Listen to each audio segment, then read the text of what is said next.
आज युवजन सभा के मोहम्मद फहद, अरविंद गिरी जी और पूरे उनकी काकरणी के साथ बैठक हुई और बहुत सी बातें पार्टी की तरफ से और जानकारी उन तक दी गई। युवजन सभा बहुत पुराना संगठन है। समाजवादी पार्टी का युवजन सभा बहुत पुराना संगठन है।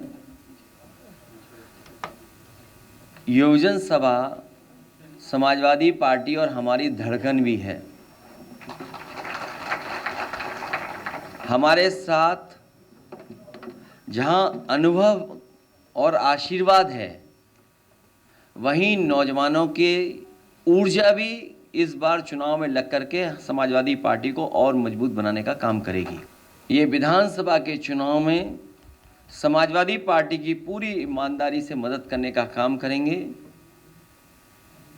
युवजन सभा को हम अपना संदेश दूत भी मानते हैं और उन्हें ये जिम्मेदारी आज सौंपी है और सौंपते भी हैं कि हमारी पार्टी की बात गांव-गांव, गली-गली और आम लोगों तक पहुंचाने का काम करेंगे। जहां रहते हैं उस मोहल्ले में, जिस बिल्डिंग में रहते हैं उस बिल्डिंग में संदेश दूत की तरह हमारी पार्टी की बातें उन लोगों तक पहुंचाने का काम करें। जिस समय हम इन बातों को पहुंचाने में कामयाब होंगे, हमारी जीत को कोई रोक नहीं सकता। जहां युवजन सभा के लोगों से हमारी बात हुई है, वहीं पीडीए की सरकार बने, पीडीए पंचायत उन्होंने की है।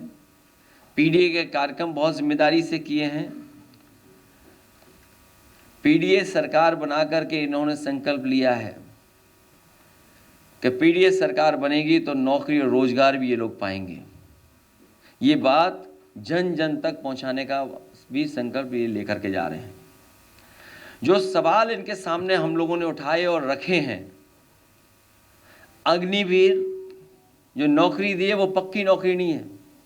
शिक्षा मित्र के साथ भेदभाव हुआ है। आशा आंगनवाड़ियों के साथ भेदभाव हुआ है सरकार में। 69,000 भर्ती वाले सबको जोड़ना है, उनके साथ भी बड़े पैमाने पे भेदभाव हुआ है सरकार में। ये पीडीए की एकता का आधार युवजन सभा ही बनेगा। और वो पुरानी कहावत है कि जिस ओर जमानी चलती है उस ओर जमाना चलता है। न केवल मुद्दों को उठाना है, बल्कि समाज में लोगों को जगाना भी है, जोड़ना भी है। क्योंकि जिस तरीके से बेरोजगारी बढ़ रही है, ये सरकार अपनी नाकामी छिपाने के लिए तरह तरह की चीजों को अपनाती है। इसलिए बेरोजगारी है, घटती नौकरियों के अवसर हैं, योग्यता के अनुरूप काम की कमी, कम वेतन मिल रहा है, युवतियों के लिए असुरक्षित वातावरण इस सरकार ने दिया है। उस वातावरण को कैसे बेहतर करेंगे? शिक्षा में राजनीति का हस्तक्षेप, और हस्तक्षेप इतना बढ़ गया है सरकार का कि अपॉइंटमेंट से लेकर के नीचे के अपॉइंटमेंट भी, अगर किसी विचारधारा से आप नहीं जुड़े हैं तो आपको वो नौकरी नहीं मिल सकती है। जिस तरीके से फीस महंगी होती चली जा रही है और प्राइवेटाइजेशन की तरफ जा रहे हैं, उस पे भी हम लोगों को समय समय पर चर्चा करनी। School, college, university, professional courses, लगातार फीस बढ़ती जा रही है और एक साजिश के तहत फीस बढ़ रही है, जिससे कि गरीब गांव के बच्चे पढ़ लिख करके अपना भविष्य न बना सकें। और उसको रास्ता दिखा रही है सरकार शिक्षा का निजीकरण कर करके। जिस तरीके से प्राइवेटाइजेशन हुआ है और जितनी तेजी से हुआ है, शायद इतना तेजी से निजीकरण कभी नहीं हुआ होगा जो भारतीय जनता पार्टी की सरकार में हो रहा है, दिल्ली और लखनऊ की सरकार मिल करके। जो ऑनलाइन शिक्षा की समस्याएं हैं, ऑनलाइन जहां हमारी मदद कर रही है पढ़ाई में, वहीं जो समस्याएं हैं उनका समाधान कैसे निकालना, उस तरफ हम लोग काम करेंगे। मैंने मुद्रा योजना के बारे में पहले भी कहा था कि इस सरकार ने झूठ के खातों में 33 लाख करोड़ रुपए भेजे थे और सरकार का ये आरोप सरकार ये कहती थी कि हम अगर मुद्रा योजना से किसी को मिला है लोन तो वो एक को नौकरी देगा, एक को रोजगार देगा।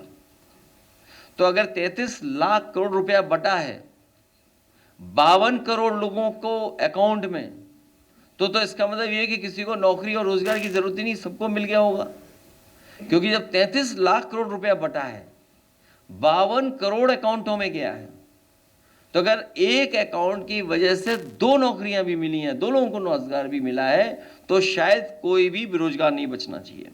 मुझे उम्मीद है कि माता पिताओं के साथ बैठ करके बातों को समझाएंगे भी और दूसरों तक भी पहुंचाएंगे।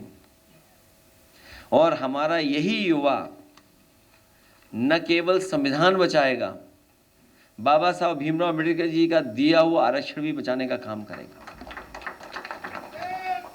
मुझे पूरा भरोसा है कि ये युवजन सभा के लोग पीडीए सरकार बनाने के लिए और समाजवादी आंदोलन को आगे बढ़ाने के लिए घर घर, गांव गांव, गरीब जगह जा कर के अपनी पार्टी का संदेश पहुंचाएंगे।